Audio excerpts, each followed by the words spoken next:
இறை இயேசுவில் எனக் அன்பார்ந்தவர்களே, நம் ஜீவனுள்ள தேவனின் உயிருள்ள வார்த்தைகளை தினமும் கேட்பதன் மூலம் உங்களுக்கு நன்மையும் ஆசையும் உண்டாவதாக.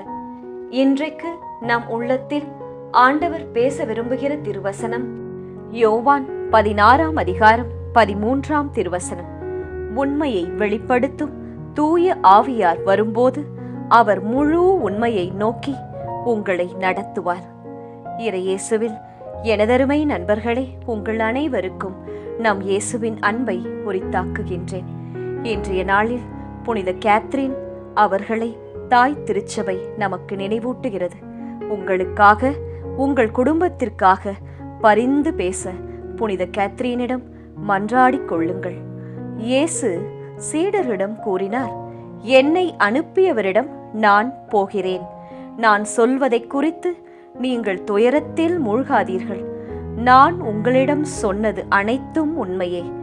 நான் உங்களை விட்டு போனால்தான் நீங்கள் பயனடைவீர்கள். நான் போகாவிட்டால் துணையாளர், அதாவது பரிசுத்த ஆவியானவர் உங்களிடம் வரமாட்டார், வர முடியாது. நான் போனால்தான் தூய ஆவியை உங்களிடம் அனுப்புவேன் என்றார். தூய ஆவி வந்து என்ன செய்வார்? பாவம், நீதி ஆகியவை பற்றி உலகினர் கொண்டுள்ள கருத்துக்கள் தவறானவை என எடுத்து காட்டுவார். இதே பரிசுத்த ஆவியானவரை பற்றித்தான் இன்றைய வசனமும் நமக்கு எடுத்து கூறுகிறது. கேட்போமா? உண்மையை வெளிப்படுத்தும் தூய ஆவியார் வரும்போது அவர் முழு உண்மையை நோக்கி உங்களை நடத்துவார். இந்த வாழ்க்கையில் எனக்கு எதிராக நீதியில்லாமல் நடந்து கொள்கிறார்கள் சகோதரி. நியாயமில்லாமல் என்னை பற்றி பேசுகிறார்கள். எனக்கு கிடைக்க வேண்டியதை குடும்பத்திலும் வேலை செய்யும் இடத்திலும் கொடுப்பதில்லை, ஒடுக்குகிறார்கள். எங்கே இருக்கின்றது நீதியும் நியாயமும்? யார் இருக்கிறார்கள் உண்மையுள்ளவர்களாக?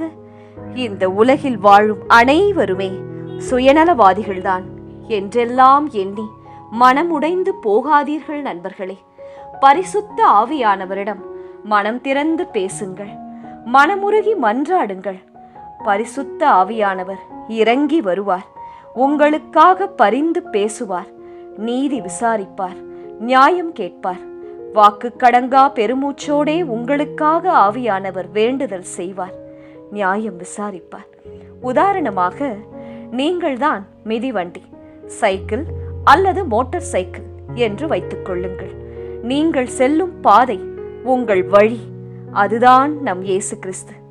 உங்கள் வண்டி அவ்வப்பொழுது ரிப்பேர் ஆகி, டயர்ட் ஆகி, ஃபியூவல் காலியாகி, அதாவது பெட்ரோல் காலியாகி நின்றுவிட்டால் அந்த வண்டியை சரி செய்து மீண்டும் ஓட வைக்கிற மெக்கானிக் இருக்கிறாரே, அந்த மெக்கானிக் தான் தூய ஆவியானவர். அதனால் நீங்கள் தினமும் ஹோலி ஸ்பிரிட்டிடம், தூய ஆவியானவரிடம் ஜெபிக்க வேண்டும். அவர் உதவியை நாட வேண்டும். நீங்கள் அறிவாக எப்படி பேசுவது, ஞானமாய் எப்படி வேலை செய்யும் இடத்தில் குடும்பத்தில் நடத்துவது, காரியங்களை எப்படி விவேகமாய் கையாள்வது என்ற ஞானத்தை, விவேகத்தை பரிசுத்த ஆவியானவரிடம் கேட்க வேண்டும். அவர் உங்கள் மன்றாட்டுக்களை கேட்டு ஆலோசனைகளை அருள்வார். மெக்கானிக் இல்லாமல் கூட உங்கள் வாழ்க்கை வண்டி ஓடும். ஆனால் மிகவும் கஷ்டமாக இருக்கும் அந்த வண்டியை ஓட்டுவதற்கு. ஆகவே பொறுமையோடு அன்றாடம் ஆவியானவரின் ஏவுதலுக்கு செவி கொடுத்து வாழும்போது, உங்கள் வண்டியை ஓட்டும்போது சகல சத்தியத்திற்குள்ளும் வெற்றியுடன் உங்களை ஆவியானவர் நடத்துவார், கொடியேற்றுவார். ஜெபிக்கலாமா? இயேசுவே, எங்கள் மீது உண்மையாக ஆசி பொழிந்து தூய ஆவியின் துணையோடு எங்களை பலுகி பெருகச் செய்யும். நாங்கள் என்ன செய்ய வேண்டும் என்று தேவனிடம் இருந்து ஆவியானவர் எங்களுக்கு கேட்டு அறிவியும் வழிநடத்தும். ஆமேன். இயேசு கிறிஸ்துவின் பெரிதான நாமத்தின் நிமித்தம் ஜெபிக்கிறோம். ஆமேன். ஒவ்வொரு நாளும் உங்கள் உள்ளத்தில் ஆண்டவர் பேச விரும்புகிற இறை வார்த்தையை தெரிந்து கொள்ள ரோசரி பிரேயர்ஸ் சேனலை சப்ஸ்கிரைப் செய்யுங்கள். மேலும் உங்கள் நண்பர்கள் மற்றும் உறவினர்களுடன் ஷேர் செய்யுங்கள். நன்றி.